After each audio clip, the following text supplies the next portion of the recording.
Hey guys, Brad here with my turning to annual strategy guide review, and today we're going to talk about Deus Ex, Mankind Divided. So this is a game I've been really excited about for a long time. I was really looking forward to reviewing this guide. So let's just dig into it and find out if it's any good. The first thing I noticed when I picked the guide up is that it's kind of thin, actually, which you think, well, why does that matter? Is that a big deal? Should I be concerned? Normally I would say, no, not really, but then I look at, I've got my Madden guide here, and then when I put these two back to back, they're pretty much the same lengthwise. So about the same number of pages in the annual sports video game guide as there is to the 40 plus hour RPG guide. So that's a little concerning, but I was not going to judge a book literally by its cover. I wanted to see what was actually in the guide, what was involved in the more in-depth elements of Deus Ex. And unfortunately, guys, it's not that great. It starts off fairly, standard for a guide. You have a lot of information about characters, a lot of information about weapons, just sort of how everything works, how the game functions, and then you eventually get into your augmentations. So here's an example page of how they break down the augments. They give you the name of it, a quick description of what it does, and then some information on the various levels for each augment. This is a good job of telling you what the augments are and kind of what they do, and sometimes even tells you whether it's better for a stealth build or a combat build.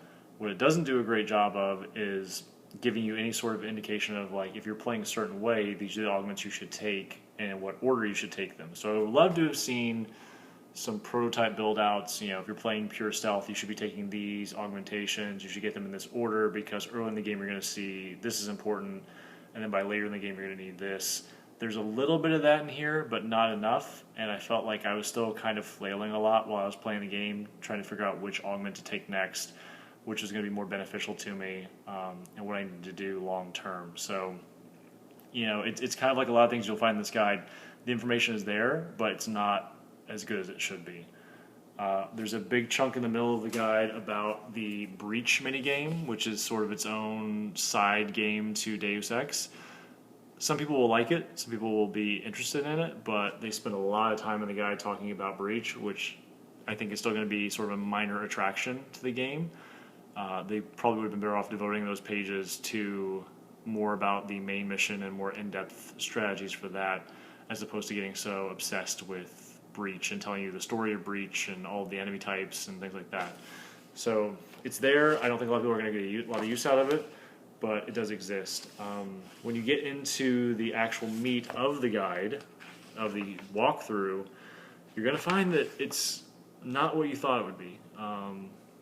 For instance, every mission, they give you a breakdown of how to approach it, either via combat or via stealth. And here's a good example of that. You look at this page, is all combat and kind of where to hide, where to go, what to do, how to take guys out. The next page is the exact same mission, but through the lens of stealth. And these are the things you can do to get through the mission without alerting guards or without getting into combat.